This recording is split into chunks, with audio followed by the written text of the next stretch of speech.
Bem-vindos ao Diálogo. Olha, hoje o nosso assunto é quente.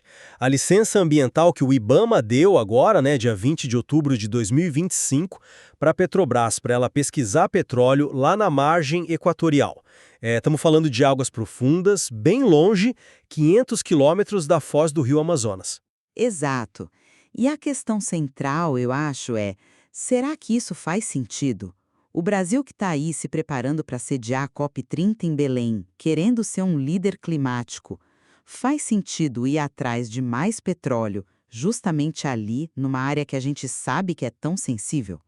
Dá para conciliar as duas coisas? Então, a minha posição é que sim.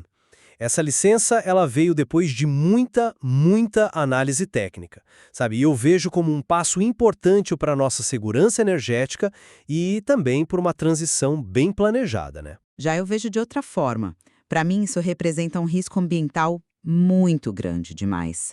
E uma contradição, assim, enorme com as metas climáticas que o mundo todo discute e com a imagem que o Brasil quer projetar.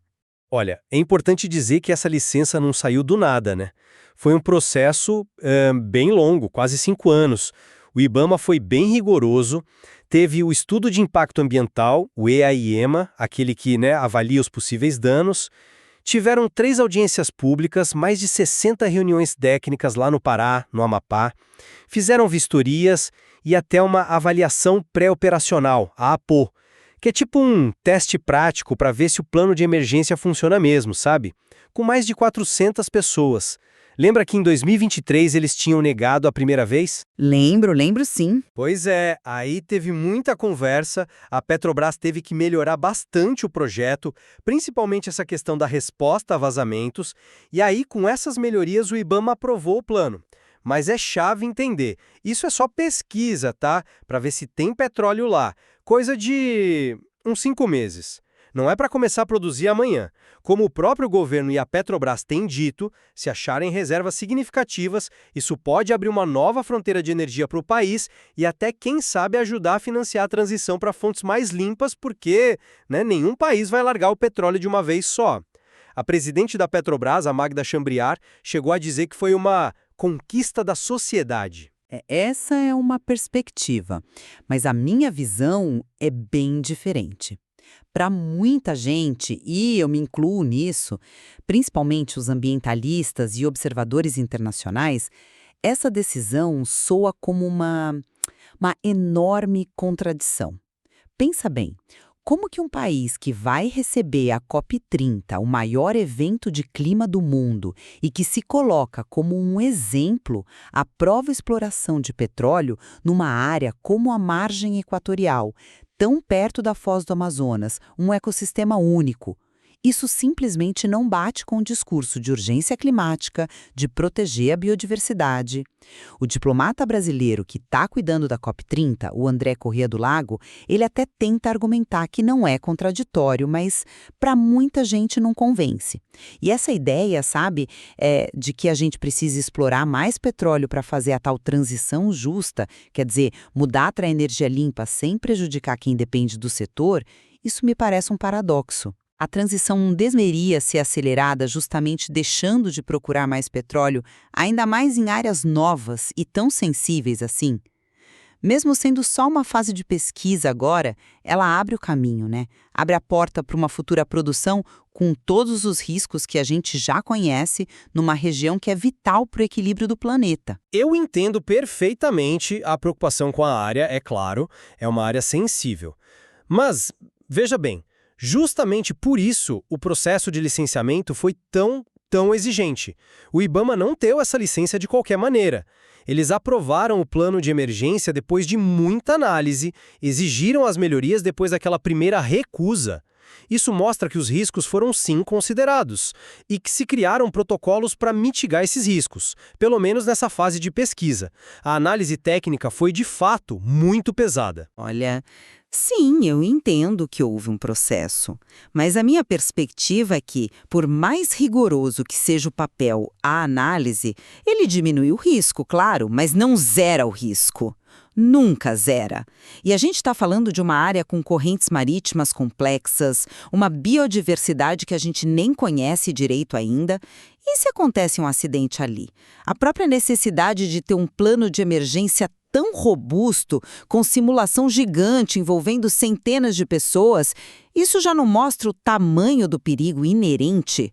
Será que essa melhora substancial que mencionaram no projeto é garantia suficiente quando a gente sabe que o estrago de um erro pode ser devastador, especialmente numa fronteira nova como essa? Mas aí a gente precisa encarar a realidade energética, né? Como o próprio presidente Lula já mencionou algumas vezes, e é um fato, nenhum país hoje está pronto para largar o petróleo e o gás do dia para a noite. Simplesmente não está.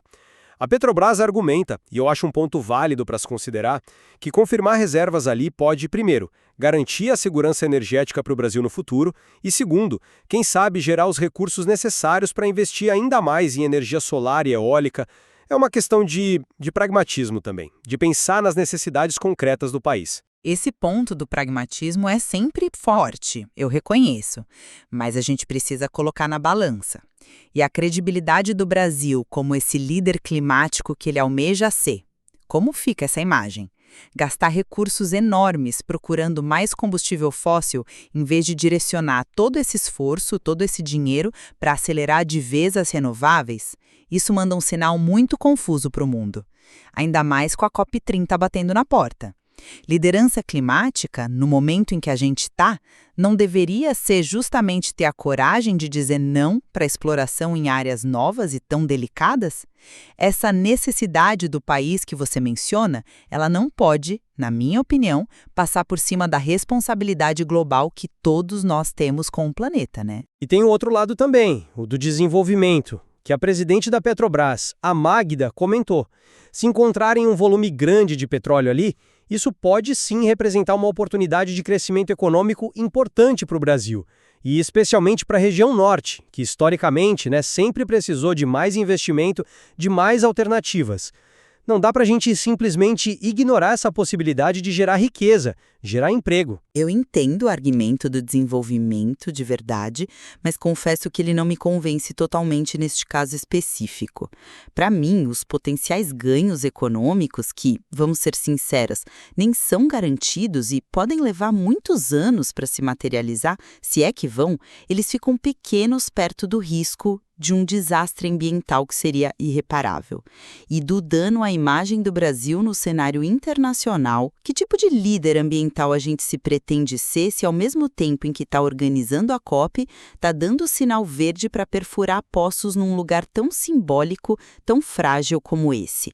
A responsabilidade com o clima, com a proteção de um patrimônio natural único como a Foz do Amazonas, deveria, na minha visão, pesar muito mais do que essa busca por mais petróleo. Então, para resumir a minha posição aqui, eu vejo que a licença do IBAMA foi sim resultado de um processo técnico sério feito dentro da lei que tentou encontrar um equilíbrio. Um equilíbrio entre a necessidade de investigar se temos recursos energéticos importantes ali, recursos que podem ser cruciais para o país, inclusive para financiar a transição, e a aplicação de regras ambientais bem rígidas para essa fase específica de pesquisa. E eu reforço o meu ponto. Apesar de toda a parte técnica de todos os procedimentos, a decisão de avançar com a pesquisa de petróleo na Foz do Amazonas continua sendo um risco ambiental altíssimo para uma região de importância global. E mais do que isso, representa uma contradição fundamental com os compromissos climáticos e com a postura de liderança ambiental que o Brasil diz querer ter. Fica bem claro, que esse assunto traz à tona uma tensão enorme e real. De um lado, a busca por desenvolvimento econômico, por segurança energética.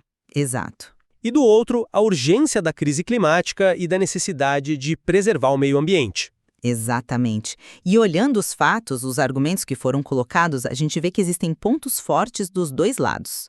É uma discussão muito complexa, cheia de nuances e que, com certeza, ainda vai render muito debate, muita reflexão.